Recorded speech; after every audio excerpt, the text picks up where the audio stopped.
Genesis, chapter 1. In the beginning God created the heaven and the earth. The earth was without form and void, and darkness was upon the face of the deep, and the Spirit of God moved upon the face of the waters. And God said, "Let there be light," and there was light. And God saw the light, that it was good, and God divided the light from the darkness. And God called the light day, and the darkness he called night. And the evening and the morning were the first day. And God said, "Let there be a firmament in the midst of the waters, and let it divide the waters from the waters." And God made the firmament, and divided the waters which were under the firmament from the waters which were above the firmament. And it was so. And God called the firmament heaven. And the evening and the morning were the second day. And God said, "Let the waters under the heaven be gathered together unto one place, and let the dry land appear." And it was so. And God called the dry land earth, and the gathering together of the waters called he seas. And God saw that it was good. And God said, "Let the earth bring forth grass, the herb yielding seed, and the fruit tree yielding fruit after his kind, whose seed is in itself upon the earth." And it was so. And the earth brought forth grass, and herb yielding seed after his kind, and the tree yielding fruit, whose seed was in itself after his kind. And God saw that it was good. And the evening and the morning were the third day. And God said, "Let there be lights in the firmament of the heaven to divide the day from the night, and let them be for signs and for seasons and for days and for years. And let them be for lights in the firmament of the heaven to give light upon the earth." And it was so.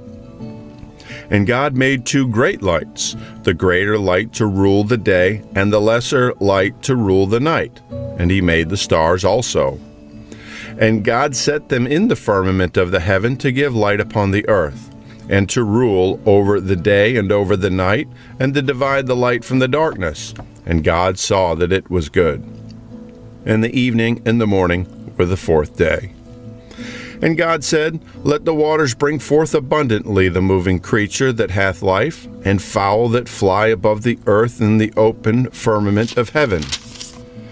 And God created great whales, and every living creature that moveth, which the waters brought forth abundantly after their kind, and every winged fowl after his kind. And God saw that it was good. And God blessed them, saying, "Be fruitful and multiply, and fill the waters in the seas, and let fowl multiply in the earth." And the evening and the morning were the fifth day.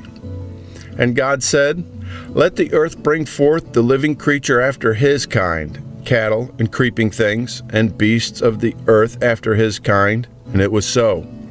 And God made the beast of the earth after his kind, and cattle after their kind, and everything that creepeth upon the earth after his kind. And God saw that it was good. And God said, "Let us make man in our image, after our likeness, and let them have dominion over the fish of the sea, and over the fowl of the air, and over the cattle, and over all the earth, and over every creeping thing that creepeth upon the earth." So God created man in his own image. In the image of God created he him. Male and female created he them. And God blessed them, and God said unto them, "Be fruitful and multiply, and replenish the earth, and subdue it, and have dominion over the fish of the sea, and over the fowl of the air, and over every living thing that moveth upon the earth." And God said, "Behold, I have given you every herb-bearing seed which is upon the face of all the earth, and every tree in which the fruit of a tree yielding seed, to you it shall be for meat. And to every beast of the earth, and to every fowl of the air, and to every thing that creepeth upon the earth, wherein there is life, I have given every green herb for meat." And it was so. And God saw everything that he had made, and behold, it was very good. And the evening and the morning were the sixth day. Genesis, chapter 2. Thus the heavens and the earth were finished, and all the host of them. And on the seventh day God ended his work which he had made, and he rested on the seventh day from all his work which he had made. And God blessed the seventh day and sanctified it, because that in it he had rested from all his work which God created and made. These are the generations of the heavens and of the earth when they were created, in the day that the Lord God made the earth and the heavens. And every plant of the field before it was in the earth, and every herb of the field before it grew. For the Lord God had not caused it to rain upon the earth, and there was not a man to till the ground. But there went up a mist from the earth, and watered the whole face of the ground. And the Lord God formed man from the dust of the ground, and breathed into his nostrils the breath of life, and man became a living soul. And the Lord God planted a garden eastward in Eden, and there he put the man whom he had formed. And out of the ground made the Lord God to grow every tree that is pleasant to the sight, and good for food. The tree of life also in the midst of the garden, and the tree of knowledge of good and evil. And a river went out of Eden to water the garden, and from thence it parted and became 4 heads.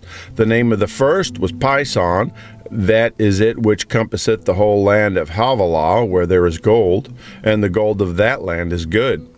There is bdellium and the onyx stone. And the name of the second river is Gihon, the same as that compasseth the whole land of Ethiopia. And the name of the third river is Hiddekel. That is it which goeth toward the east of Assyria. And the fourth river is Euphrates. And the Lord God took the man, and put him into the garden of Eden to dress it and to keep it. And the Lord God commanded the man, saying, Of every tree of the garden thou mayest freely eat, but of the tree of the knowledge of good and evil thou shalt not eat of it. For in the day that thou eatest thereof thou shalt surely die. And the Lord God said, It is not good that the man should be alone. I will make him an help meet for him. And out of the ground the Lord God formed every beast of the field, and every fowl of the air, and brought them unto Adam to see what he would call them. And whatsoever Adam called every living creature, that was the name thereof. And Adam gave names to all the cattle, and to the fowl of the air, and to every beast of the field. But for Adam there was not found an help meet for him. And the Lord God caused a deep sleep to fall upon Adam, and he slept. And he took one of his ribs, and closed up the flesh instead thereof. And the rib, which the Lord God had taken from man, made he a woman, and brought her unto the man. And Adam said, This is now bone of my bones, and flesh of my flesh. She shall be called woman, because she was taken out of man. Therefore shall a man leave his father and his mother, and shall cleave unto his wife, and they shall be one flesh. And they were both naked, the man and his wife, and were not ashamed. Genesis chapter 3. Now the serpent was more subtle than any beast of the field which the Lord God had made. And he said unto the woman, Yea, hath God said, Ye shall not eat of every tree of the garden? And the woman said unto the serpent, We may eat of the fruit of the trees of the garden, but of the fruit of the tree which is in the midst of the garden, God hath said, Ye shall not eat of it, neither shall ye touch it, lest ye die. And the serpent said unto the woman, Ye shall not surely die. For God doth know that in the day ye eat thereof, then your eyes shall be opened, and ye shall be as gods, knowing good and evil. And when the woman saw that the tree was good for food, and that it was pleasant to the eyes, and the tree to be desired to make one wise, she took of the fruit thereof, and did eat, and gave unto her husband with her, and he did eat. And the eyes of them both were opened, and they knew that they were naked, and they sewed fig leaves together, and made themselves aprons. And they heard the voice of the Lord God walking in the garden in the cool of the day. And Adam and his wife hid themselves from the presence of the Lord amongst the trees of the garden. And the Lord God called unto Adam, and said unto him, Where art thou?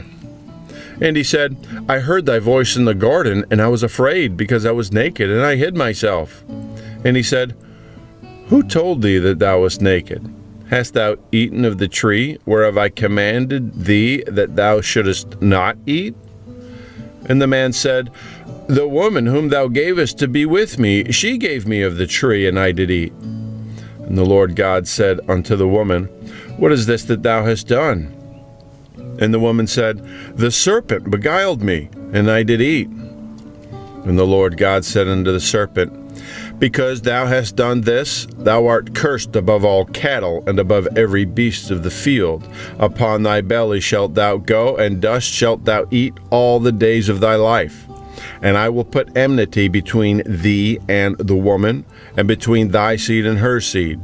It shall bruise thy head, and thou shalt bruise his heel. Unto the woman he said, I will greatly multiply thy sorrow and thy conception.